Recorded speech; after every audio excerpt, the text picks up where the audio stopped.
Good morning. I'm going to be talking about two different types of things, non-foods and foods that people want to use for Pesach. And before I start, I just want to let you know, as was mentioned, I work for the CRC. The CRC has different types of ways for you to self-help. As you know, you've probably seen our Pesach guide. We have apps. We have a website. Chahena, like Rabbi First had mentioned, he said in passing, it's the same thing about pet food. So in our printed guide, it's on our website as well, it's a long list of help a person figure out for themselves whether their pet food is or is not okay for Pesach. A long list of things to look for that are okay or not okay. And similar about a zillion other things for you to help yourself. We have on there also listed medicines and different cosmetics and all types of things like that. So I'm going to talk about what I can, but the CRC puts out lots of resources for people to help themselves.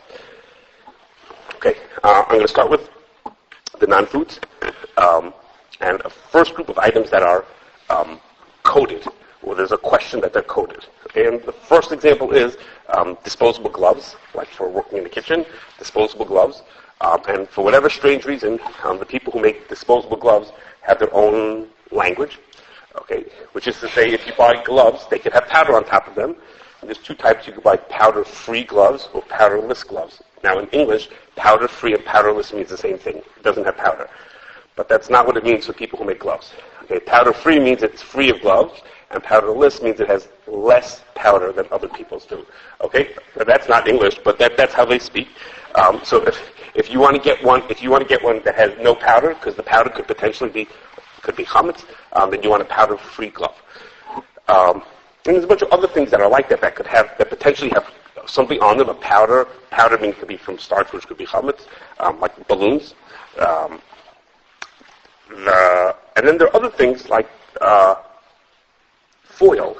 So aluminum foil, as a rule, does not have anything on it, and it's perfectly fine. All the foils are okay. But when you make a foil pan, what they do is they start it with a long sheet of foil, and then they stamp it out. The machine stamps down to make it into the shape, the round or square shape that it has, and they need to put oil onto that pan because that when you stamp it down, it doesn't poke a hole inside of it, which is like a grease on it. But there's no chametz issues with that. So all foil pans and all aluminum foil, all of those things don't need special hashgacha for Pesach. The same is with paper and plastic items like plates and bags and silverware, paper and plastic things. There's potential that there's chametz inside of it. So as I first would have said, you shouldn't eat the paper bag. But there's nothing on the top of it that you should worry about that it's getting into your food. And all paper and plastic, those types of things are all okay. There's two kinds of baking papers. Most wax papers are just coated with wax, and they're fine. They don't have any potential chametz issues. There's something called parchment paper. There, the coating that's on there is more of an edible coating, and that potentially has something in it, likely kidneys, but potentially kidneys, and you'd want to keep it from your food unless you knew it was kosher. Okay, well, let me move on to medicines and cosmetics. Before I explain to you sort of some rules about medicine and cosmetics, just a little information beforehand. We're not allowed to eat on Pesach chametz.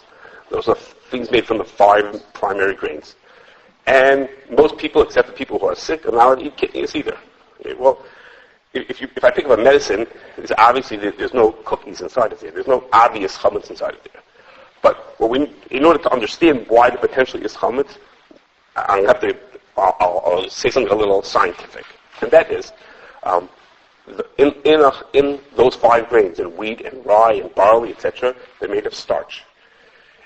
If you take that starch, you can convert that starch into all different types of things. Okay? You can make all kinds of things can be made out of those starches. They take the starch and turn it into sugar, and then the sugar is fed to all types of things and makes all kinds of amazing stuff that you see all over the place. And therefore, there are lots and lots of foods that, to our imagination, you look at it and you say, how could that thing be chametz?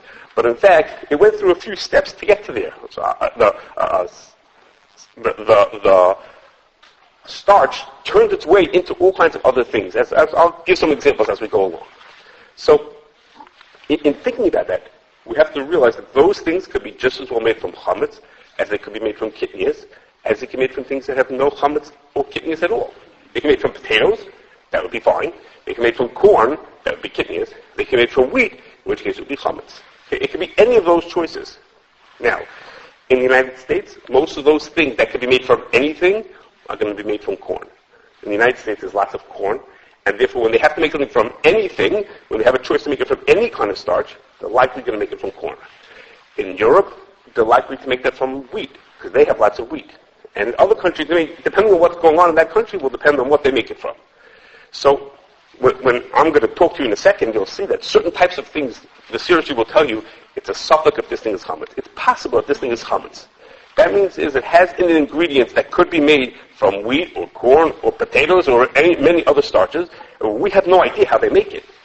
So now, when you hear that, when you see something that we listen, we tell you it's possibly chametz, now you need to turn to your rabbi and say, okay, they told me it's possibly chametz, and the Rav is going to sit there and say, well, it's possibly chametz. He's going to judge how sick the person is in comparison to what's the chance that this is really chametz. As I said to you, it's a very good chance that in the United States that's going to be made from kidneys. Well, so the Rav's going to sit there and weigh that and say, well, the possibility, we don't want you to eat chametz, but you're also, this person is not feeling well, how sick is the person versus how much is the chance that it's chametz, and then make a decision whether the person should take that medicine or not take that medicine. Okay, so for us, so now we get to some of the details. We tell people that anything that's made in a pill form, any medicine that's in a pill form is okay. That's considered not edible, and those are okay. Those cover, for most adults, that's most of the things, medicinal type things that adults are using. An exception, a little exception to that is vitamins are different than that.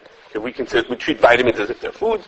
For whatever special reason, we treat vitamins like they're more like food. So vitamins are an exception. But besides the vitamins, all other things that are in pill form are okay no matter what. Doesn't make a difference what's in them. When we come to the next group of medicines, like gel caps, things that are in gel caps, well, gel caps have kashrus issues year-round. The capsule itself is made from items that are not kosher or potentially not kosher. It doesn't have any particular chametz issues. It has year-round kashrus issues. Okay, to our imagination, we can't think of a way that a gel cap could have chametz in it, but it has a regular general kashrus issue. Okay, so what the main questions that people ask about, or that we have to think about for medicines, are things that come in liquid form, or chewables, or powders. Those things that are more in a edible form, and there we have questions of, is there chametz inside of them? Okay, so one example is, lots of people ask about Tums. They wonder if they can use Tums or other antacids for Pesach. Now, the main ingredients in Tums are kidneys. The main ingredients are things made out of corn. The rule for kidneys is that a person who's a chayil is allowed to eat it, a person who's a certain level of sickness is allowed to eat it, but a regular person is not. So if I take Tums because I want to have some more calcium, no, I can't eat kidneys on Pesach. I'm not allowed to eat kidneys. What is it a person who has heartburn? Well, it depends how bad it is. Is it so bad that I qualify to be a chayil to eat kidneys? For most people, it probably doesn't. That's a rabbinic question. But there's a different angle to the Tums, is that it's not just the kidneys of it, it also has a flavor in it. Okay? How do you make flavor? Okay, so if it's fruit flavor, someone didn't sit there grinding up apples and oranges and berries to make fruit flavor. Of course, that's not how they do it nowadays. We make fruit flavors, all kinds of chemicals. Okay? Those chemicals are made from the starches that I told you about. Okay? It doesn't make sense. How does wheat turn into raspberry flavor? Okay, it's magic. Okay, just you have to believe me that that's what it does. Okay, it goes through a lot of different steps, but something that was wheat today tastes like strawberries. Okay, that's how it goes now. But it could just as well have come from kidneys or from not chametz at all. But we have no idea. When we asked the Rav Machshir for Tums what the flavor comes from, he said, I have no idea. It's a big secret. Companies don't tell us we know that it's kosher. We have information that it's kosher. That's why I give hashgach on it. But I don't know whether it's chametz. I don't even know really what's in there because that's a big secret for a company how they make their flavor. So therefore, we, the CRC, wouldn't recommend people to use it. If a person is in such dire need to have Tums, or for that matter, many of the other things that we list as being a suffix, those things they need to then turn to a Rav. We, the CRC, would provide information. Let me give you what we do to provide Pesach information. Is we do as following: we send people to the pharmacy They walk up and down the aisles in CVS or Jewel, wherever they go to. They walk up and down the aisles and look at the medicines and say, let's see in here, is there anything in here that could be chametz? The ones that we say are okay are ones that we say there's nothing in here that could be chametz. There's nothing that we can imagine being chametz in this thing. The ones that we say that are not to use are ones that we see chametz in. We could see that there's something in there now to use. And then a lot of them fall to a middle category where they're possibly chametz. There are things that it could be this. Well, we see things in there that tell us this might be chametz or might not be chametz. We can't know by just looking at the ingredient panel. It's something that could go both ways. And for that, you need to talk to a Rav to ask him a question about that. There are other people who collect information about medicines for Pesach, who do it a different way. They will call the company and say to the company, does it have chametz in it? And we're not comfortable with that style the way it's done, for two reasons. And one reason is because if there is a tshuva, Ramesh Feinstein has a tshuva about it, that you could potentially ask a company for information, and if they provide you that information, you can trust them in certain circumstances. So our concern with that is two possible issues. One is you have to ask the right person. Does it mean that the person who answers the phone or who you send an email to necessarily knows the answer to these kind of questions? And the second is you have to ask the right question. For example, let's say I go to a company that sells breadcrumbs. And I say to the company that sells breadcrumbs, do you have any wheat? Do you have any wheat or flour in your company? Do you have any wheat in this company? We guys say, of course not. We have no wheat. We have thousands of loaves of bread that we grind up into breadcrumbs. We don't have any wheat in this company. So he said, okay, great, no problem. There's no wheat. I'm safe. Well, that was silly because you asked him the wrong question. You didn't ask him if he has bread. You said to him, do you have any wheat? So if I say to a company, do you have any wheat or rye in this company? He says, no. But the citric acid that he has was made from glucose, that was made from wheat starch. Well, then he really does have chametz in it. He just doesn't know that. When you said to him, do you have any wheat? He laughed at the rabbi, stupid rabbi. He asked me about wheat in his company. I have citric acid. Citric acid is not wheat, but citric acid is made from glucose, and glucose is made from starch, which could be chametz, it cannot be chametz. So we have to ask the right question. Just asking the person if you have chametz may not give you the answer. The person could sincerely answer your question without really giving you the answer that you need to know. So in our guide, it has a long list of medicines. They're on our website.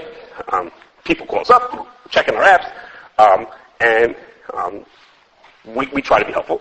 But again, there's a big group in the middle there of items that we look at it and we say, it has something in there that could be chametz or could not be chametz, and you have to turn to a Rav to answer that challenge. Things that are related, like in cosmetics, you're probably familiar that a letter comes out every year. This year she puts together this letter. Rabbi First is signed on it, together with the Dayanim from the CRC's Bezdin and other people here in the community, saying that many things that are there, many cosmetic items, don't need hashgacha for Pesach. A whole long list of items that are not edible, like blush and creams and eyeliner and nail polish and shampoo. There's a whole long list of things that are considered not edible. And if they're not edible, then you don't have to pay attention to whether they have chametz or not in them. And then there's a second group of items that they have in them something called denatured alcohol. And denatured alcohol means the following. That's that. I'm going to explain it. It has denatured alcohol. Okay? Alcohol is something that can be made from chametz or kidneys. Again, you take starch and you can turn it into, you've seen, let's say whiskey, that's alcohol, made from starch, made from chametz or kidneys. And the government chooses to charge very high taxes on things that contain alcohol in them. It's a sin tax. Okay? The government takes advantage of the people who want to do things that we consider to be sins, so they charge high taxes on cigarettes and alcohol, either altruistically because they want people not to use it, or taking advantage to get more taxes. Okay?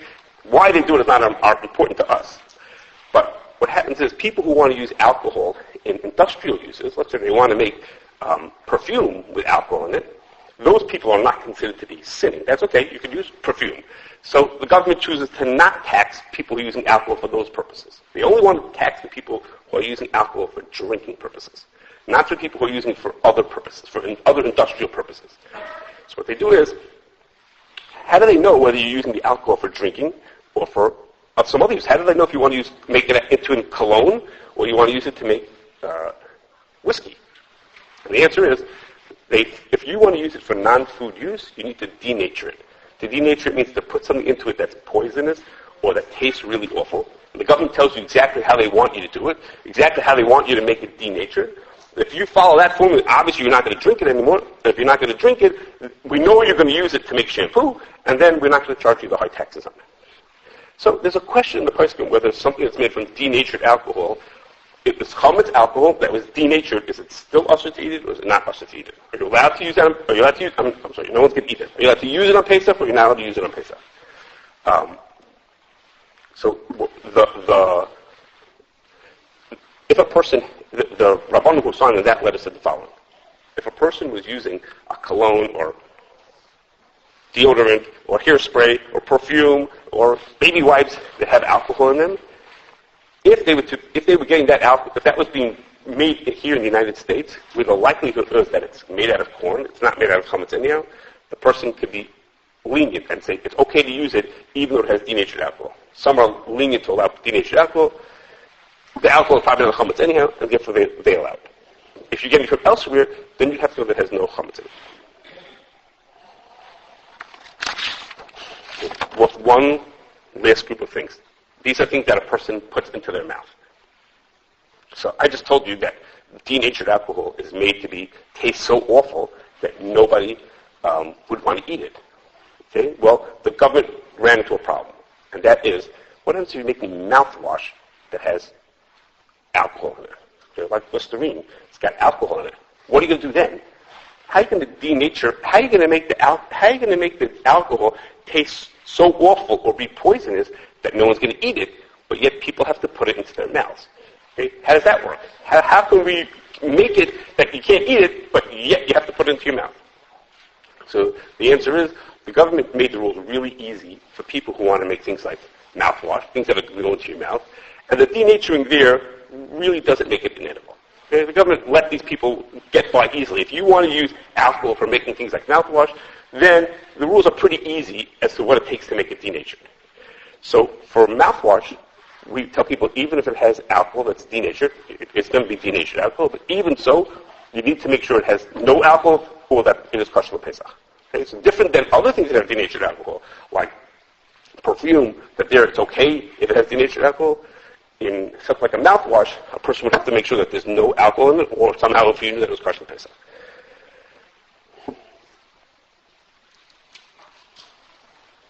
The wax that goes on braces, we can't imagine any way that has chametz in it. We tell people they can use it as is. But the rubber bands that people use to hold their braces in place, it seems that some of them have powder or some kind of a starch on top of them. So we tell people to rinse them off, so to avoid those kind of problems. Now, toothpaste is something that year-round, the CRC tells people they could use any toothpaste if they want to. But year-round, we treat it as if it's inedible. There's a preference to use ones that don't have any questions to them, that we know that they're kosher. They don't have any kosher-sensitive ingredients in it. But really, the CRC tells people that the real thing is they can use whichever toothpaste they want to. For Pesach, that's not what we tell them. For Pesach, we tell people to be more careful.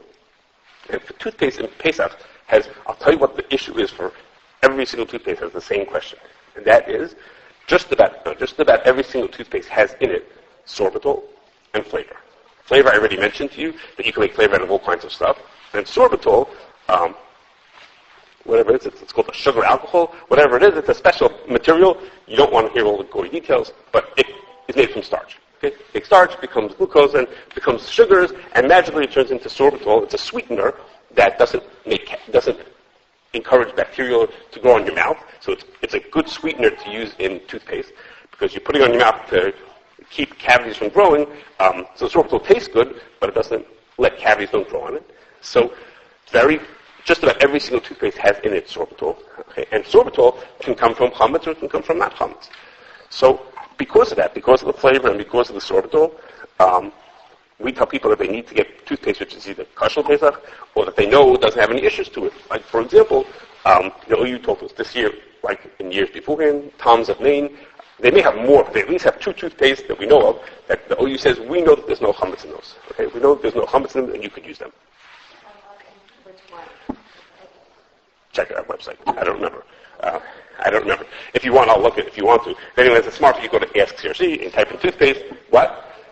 I don't remember what they are. Maybe it's Total Care, Peppermint, and I don't remember. But if you look it up, the website knows. That's why I get off on Shabbos, because I don't know anything on Shabbos. I have no computer, Okay. Similarly, floss, we tell people to use a floss that doesn't have flavor on it. If they could use a plain floss to avoid having something with flavor. Because again, flavors are things that we have no way of knowing. We won't know what's inside them. And last is lipstick. Lipstick is another thing that year-round we tell people they can use whichever one they want to, even though there's very strong potential that it has non-kosher ingredients in it, but we consider it to be not edible. For Pesach, people want to be more careful, and therefore, for Pesach, we tell them you have to know it has no chametz in it. So that was the original stance that it needs to make sure it has no chametz in it. And people said, well, how on earth am I supposed to know if my lipstick has chametz in it? Which is a really good question. So for a couple of years, we told them, we can't help you. Okay? For the past couple of years, what we've been doing is as follows. We have a whole group of people at the office who collect information on lipsticks. This year, we have information on 88 lipsticks. They get the ingredients that the lipsticks are made out of. And then we go through those ingredients. It was really round numbers. You see, there were 88 lipsticks, and there were 3,333 ingredients of those 88 lipsticks. Really round numbers this year. And we looked through them, and the truth is, almost all the lipsticks did not have anything in that could possibly be chametz.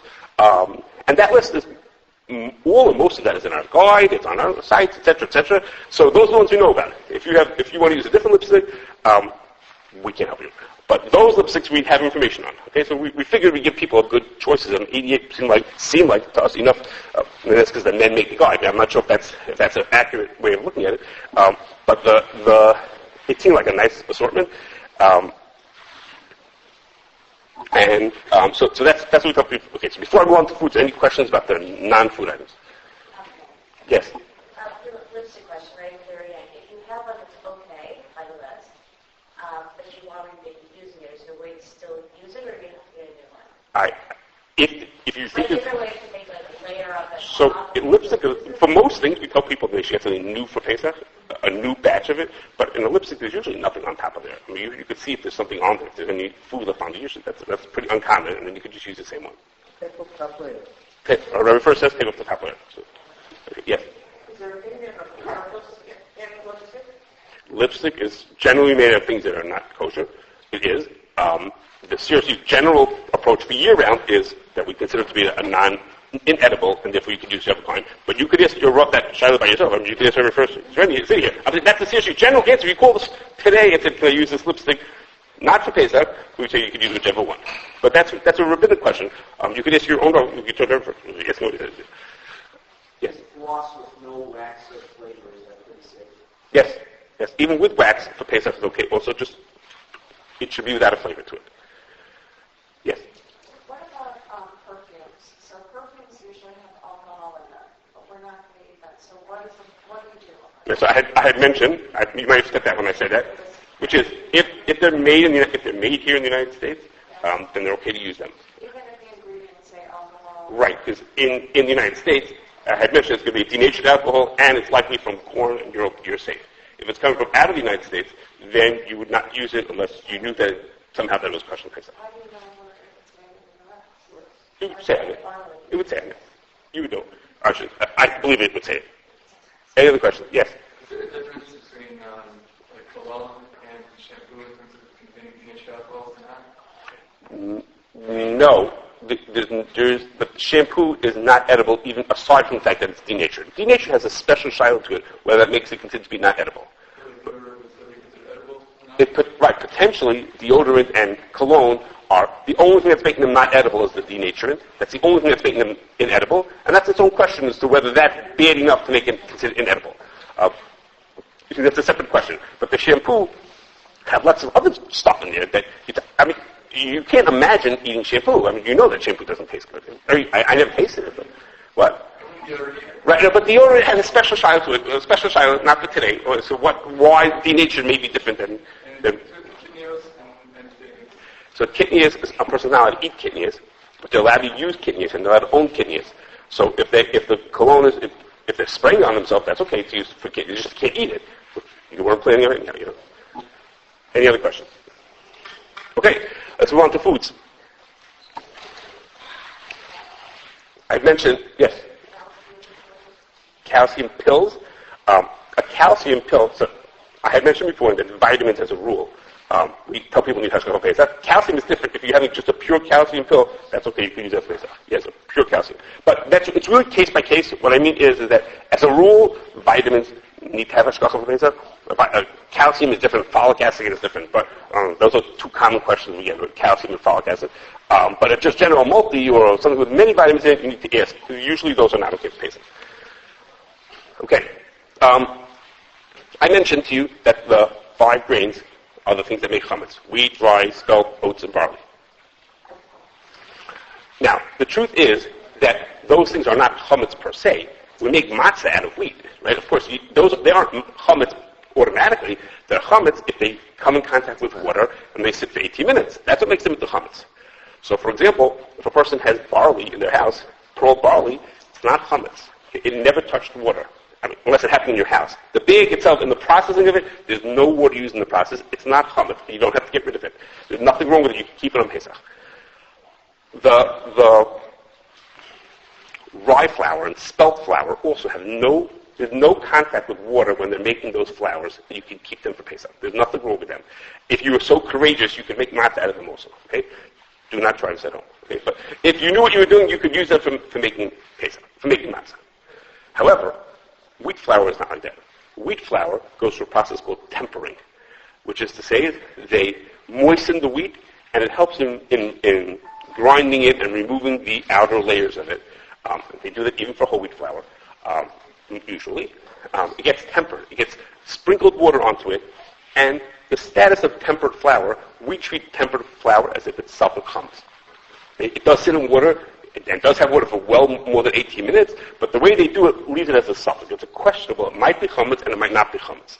And therefore, if a person has flour or anything made with flour in it, we would treat that as if it potentially is chametz, and you should get rid of it for Pesach. You can't use it, of course, and you should get rid of it before Pesach or sell it to someone who's not Jewish. So it's things that everybody knows that they can't eat bread and cookies and pizza, but there are also things that have them in it, like licorice and soy sauce that have flour in them. Now, flour isn't automatically chametz, but for our purposes, flour is chametz. There are other things that a person could have that are not chametz. I'm going to skip that. Okay, let's skip that for now. Now, there's another thing, a common thing that's made out of flour, and that is matzah. Okay, now, year-round matzah that's not made kosher Pesach, is considered to be chametz. Why is it considered to be chametz? Well, the first reason I just told you is because it's made with tempered flour. They use regular flour, which I told you should get rid of your flour for Pesach. The matzah is made with that same flour. They take regular flour that's been tempered, it's been in contact with water, and then it sits for a long time, and then they make the matzah out of it. But also the other reason is because making matzah is very complicated. Making matzah to avoid it becoming chametz, there's all kinds of things that are done. For example, when you make matzah, you have to have water. It's called mayim shalom. The water has to sit overnight and be a certain temperature before you use it the next day to make matzah out of it. Nobody does that year-round. There's lots of details that go into making matzah to make sure it doesn't become chametz, and no one's paying any attention to that. So matzah that a person has from year-round should be treated as if it's chametz. A person wants, but in buying Pesach matzah, of course, lots of effort is going into making sure that it's not chametz. That's the first job of making a matzah, is to make sure it's not chametz. So, there are different kinds of matzahs. There are machine matzahs. There are machine matzahs and hand matzahs. Hand matzahs are made there's much more care and much more ability to make sure that those are not chametz. And from a chametz perspective, the hand matzahs are much more. The control on them to make sure that they're not chametz is much stronger. Of course, the people who make machine matzahs also do that. At first, when they made machine matzahs 150 years ago, the shaila was much more serious. Their people were very concerned that it was very sloppy the way they made it. And there were very serious concerns of it being chametz. Those have become much less nowadays.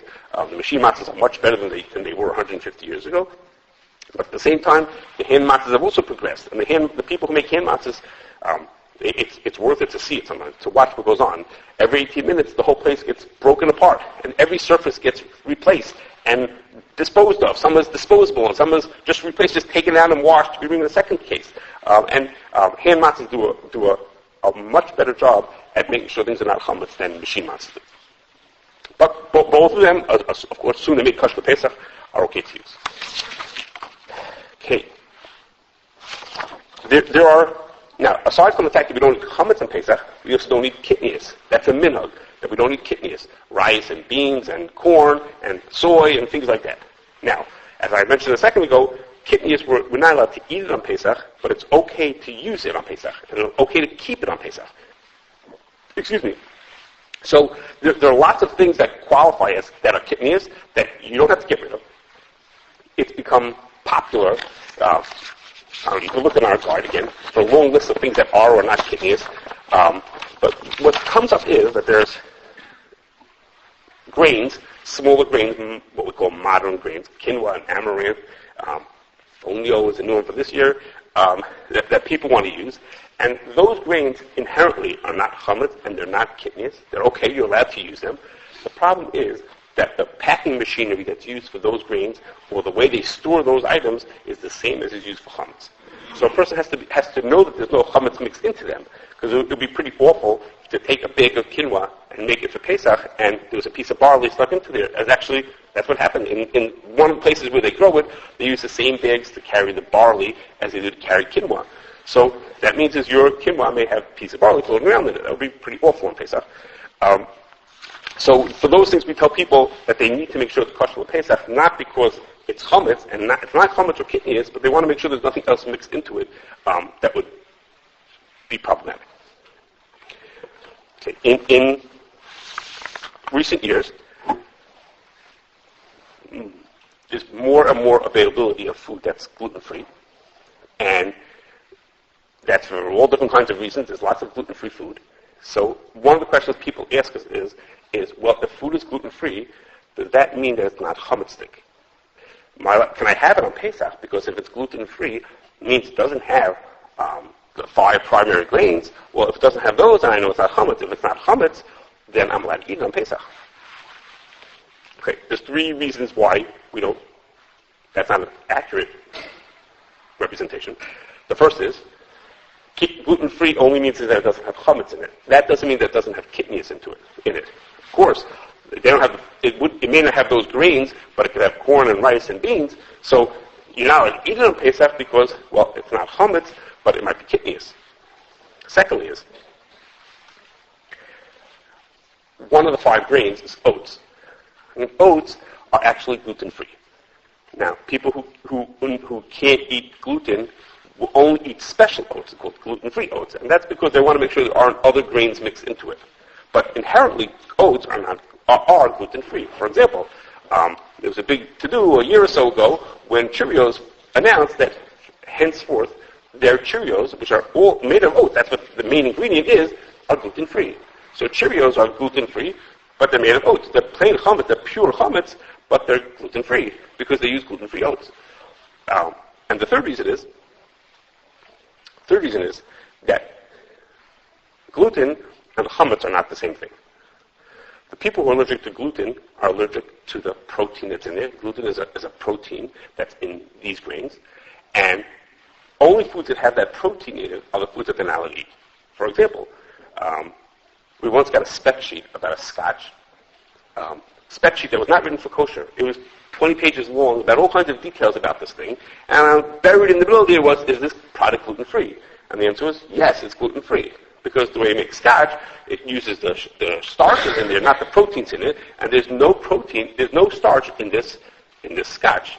Even though the scotch is 100% chametz, it's made out of barley, it's 100% chametz, it's 100% chametz, but it's also gluten-free. Okay, so gluten and chametz are not automatically identical. Yes.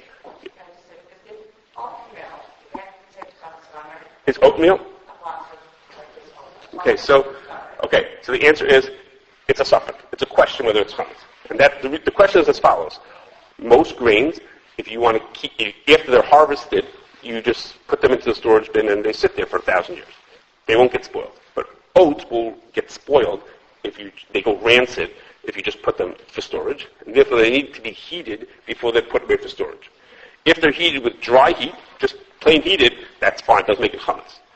One process is to heat it with steam, with hot water also, and that would make them chametz. So if you have a pack of oatmeal, you don't know how it was processed. I have no idea how it was processed. It may have been made in a way that makes it chametz. So if you get rid of chametz garlic, then you should get rid of oatmeal. Yes. Yes. You mentioned machine-made shmur matzah.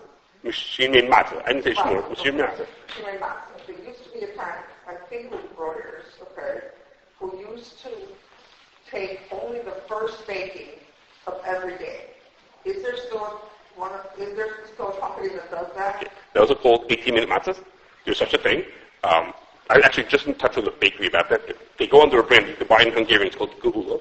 It's called 18-minute matzahs. There may be other brands as well. And those, either they take the first baking of the day, or every 18 minutes they stop the whole line and clean from scratch as if it's the first baking of the day. There is such a thing.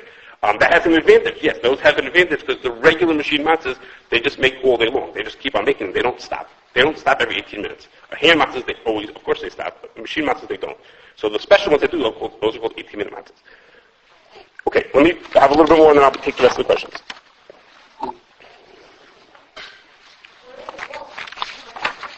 I don't know. Someone should have brought that. I should have brought that maybe. Okay. There are some things that we tell people. Actually, before I say to that, most foods that you buy for Pesach, you buy on Pesach, were made long before Pesach, and that's good for the Jews. It's good for us because if there's a little bit of chametz gets into your food before Pesach, then there are regular rules how it can become batel. If it gets into your food on Pesach, it can't be batel. Even the tiniest bit can't be batel. Now, most food that we buy, if you go to the store and you buy, a bag of potato chips, that bag of potato chips was not made yesterday. Of course not. If you buy it on Pesach, it wasn't made on Pesach, it was made a week or two ago. Okay? But there's exceptions to that. There are some things that are sold fresh. Bagged salads and eggs and milk. Those are sold fresh, which is to say is today they milk the cow, tomorrow it's in the supermarket. Okay? Today they cut up lettuce and make it into a salad, and in 2 days from now it's going to be in the supermarket. Those are fresh items. So there's a concern that things that might have been used, there's a small possibility that there's chametz in them. So if you buy it before Pesach, the small possibility is not something you have to worry about. If you buy it on Pesach, then it could be that the chametz was put in on Pesach. I'm buying it on Chol Hamoed. It could be it was put in just yesterday. Excuse me. It could be it was put in on Pesach, and therefore, we recommend to buy those kind of things before Pesach. Get to stock up before Pesach on those things. Now, if you want to hear it, they buy it before Pesach. Right. They stock up before Pesach. No problem. That's correct. You can buy it from them because basically you're buying it before Pesach. Okay. And the last thing I want to tell you is, if I could ask, someone can give me that. Maybe you think about some of these are on that. If you could copy. If you pass this around, you want to. What do you think? There's milk, eggs, back lettuce. They like prepared salad.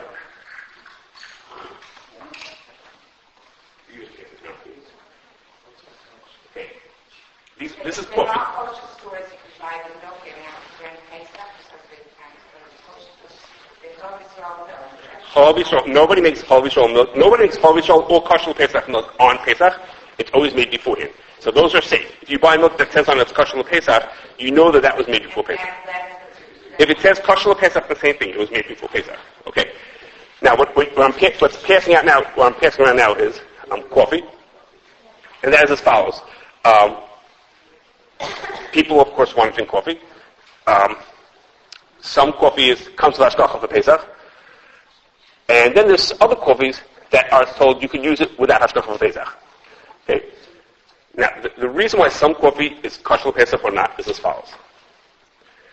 If coffee is decaffeinated or if it's flavored, it needs hashgacha for Pesach. Okay, put that on the side. If it's decaf or if it's flavored, the flavor could be chametzik. The process of decaffeination could be chametzik. Those need hashgacha for Pesach. We're only talking about regular plain coffee that has its caffeine in it and has no flavors. What could be chametz about that? What could be chametz is there are two ways to prepare what we call instant coffee. One is called freeze drying, and the other one is called spray drying. There's two ways to do it, and that's as follows. When you make instant coffee, basically what's going on is the company makes a really big pot of coffee, okay, a really, really big pot of coffee, and then they boil all the water out of that pot to leave you with just a powder that basically it's a ready-made coffee, but they just boil the water out of it. At home, you pour hot water into it, and now you have a cup of coffee. There's two ways to get the water out. The freeze-drying method makes a better product, makes it taste better, it dilutes better, and that has no issues to it. Spray drying is a different way to get the water out. That one, sometimes companies put starch into it. It helps in the process to put a little starch into it. It would not be listed on the ingredient panel. You won't see it. It'll just say coffee on the ingredient panel. So if I have freeze-dried coffee, it's okay. It doesn't need hashgacha for Pesach. If I have spray-dried coffee, it needs hashgacha for Pesach.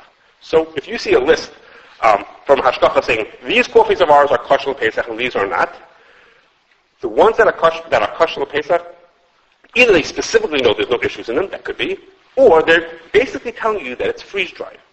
So if you take the cups in front of you, I'm going to show you in 30 seconds, you'll know whether it's freeze-dried or spray-dried. If you can determine that the coffee that you buy is freeze-dried, something that actually says on the packet, freeze-dried coffee, it's an advantage, then you could use it. It doesn't need special hashgacha for Pesach. Okay, the difference is as follows. If you take the ones in the taller cups, those are spray-dried coffees. Okay, those are, the coffee itself is more in a powder form. Even if it's a little clumped together, if you put it between your fingers, you'll see that it turns right back into a powder. If you put it into your fingers, even though it looks a little clumpy, it actually breaks right back down into a powder. That's how spray-dried products come out looking like a powder. If you take the freeze-dried coffee comes out of the machine in chunks. It comes out in chunks. You look at the little schnapps glasses, those are the freeze-dried coffees. They're more appeal for anybody later. Those ones that come in the schnapps glasses, those are freeze-dried. They come in chunks. Now, sometimes they get broken down to a little powder, but you can't miss it. If you put it into your finger, you could break it, but it's not the same as the spray-dried. The spray-dried, in a second, turns right back into a powder because that's really what it is. It's clumped together piece of powders, but the freeze-dried is inherently it's a chunk. Now, you could crack it, but inherently it's a chunk. If you use a freeze-dried coffee, then it's recommended to use a new bottle, a new can for Pesach, but that does not need hashgacha for Pesach. Okay, any questions? Okay, have a good afternoon, everybody.